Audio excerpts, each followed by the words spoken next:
When I found Christ, it made a whole different guy out of Dutch Stevens. A seed is just a seed till someone sees the opportunity to plant it. If planted with unconditional love, the seeds might grow toward the light and seek the sun with all their might. The beauty that is created when each seed gets planted can impact the earth for years to come.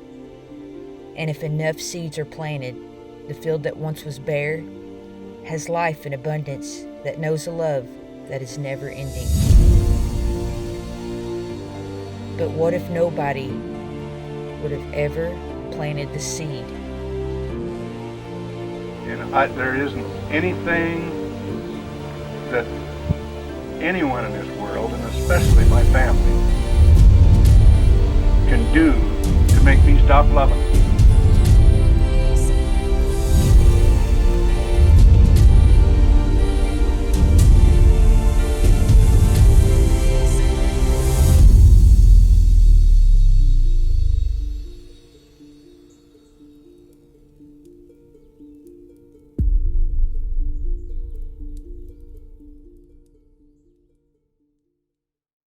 I want you all to know that we're all in Christ, and if I'm left and one of you leave, I'm going to miss you.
Rob come up here and do a waltz for us in honor of Gramps, because I watched your waltz last night and it was pretty good. I thought it was pretty good. It wasn't good. It was pretty good for me. I thought it was pretty good. So, you know, we had our time last night, and I appreciate it.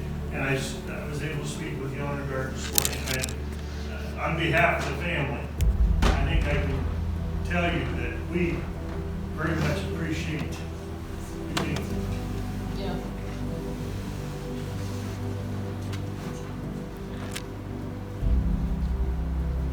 This is the hardest part. It is. I told Matt last night, Matt, this is how we do it. This is how I'll get it started. He's gonna take a few minutes. But I said, we have to do this because this is the spot where we say, Dad, you're on it. I mean, you're on it, buddy. It's his. He's got a whole lot more in favor for him now than he had while he was around. We had a whole lot more in favor with him around, but he's got a whole lot more for him now, and I'm happy for that. I am. I cried for me. I don't cry for him. I don't cry. I cry because we're going to miss him. He wasn't just the patriarch of us. He was the patriarch of that whole Stevens clan, of which he thought he would be the first one to go and he was the last one to go. He lived through more than he ever thought he would. He shared that. He says, I cannot believe that I am the last one of the family because of just the way his life started. But God had purpose for him.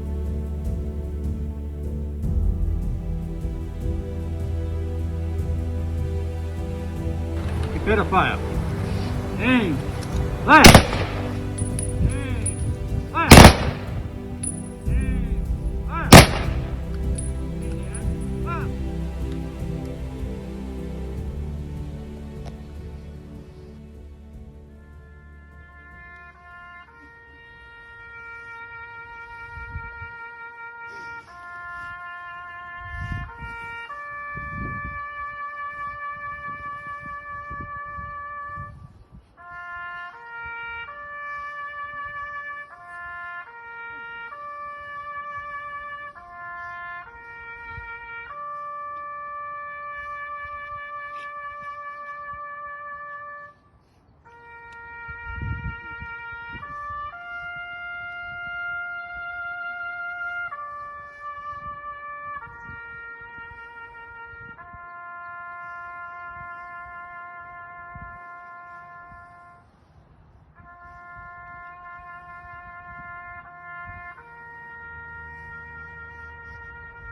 What makes a man righteous?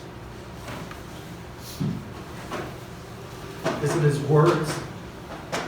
Is it his actions? Is it who he surrounded himself with? The church that he belonged to? Isaiah describes that our attempts at righteousness are like filthy rags. In the Old Testament, Abraham, his faithfulness was counted to him as righteousness. And James goes on to say that faith without works is dead. And it was when Abraham lived out his faith that it was made complete.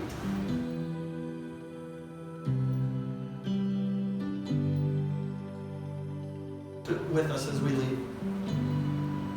And also to finish strong. Oftentimes I don't preach from the Message translation. But in Hebrews 12, I think the Message paints a beautiful picture.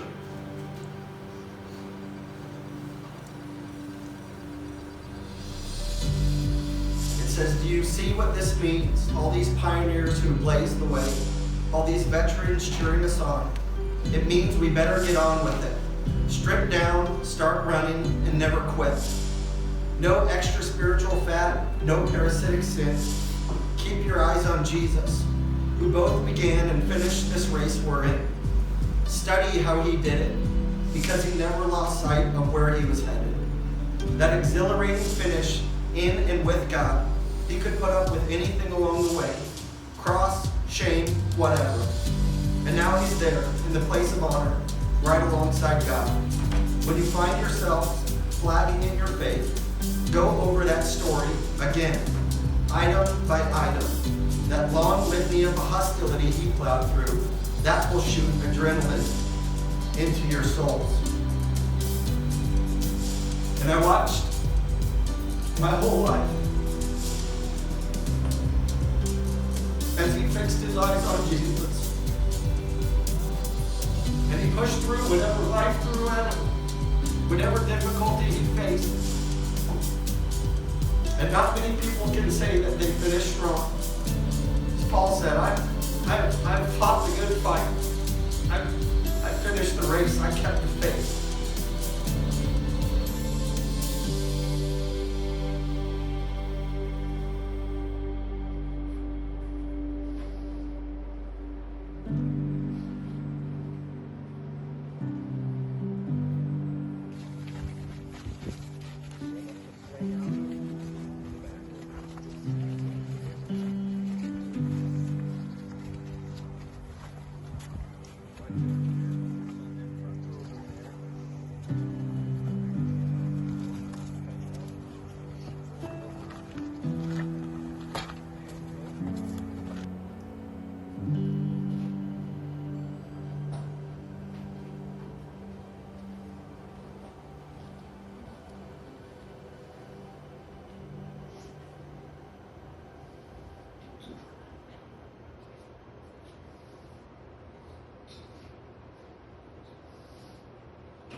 This is it. We're bidding him farewell, guys. Bidding him farewell.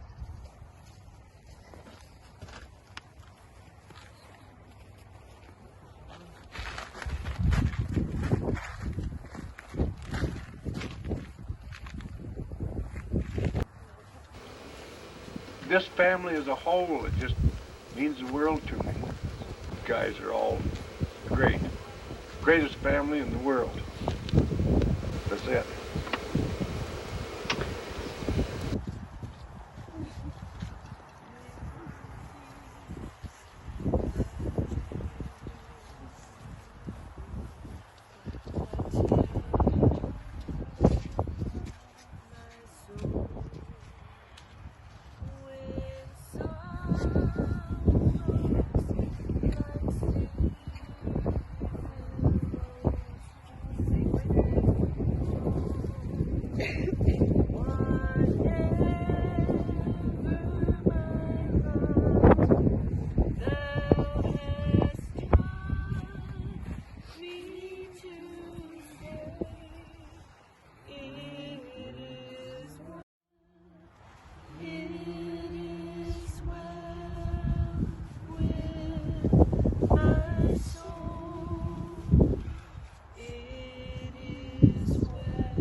Don't worry about me.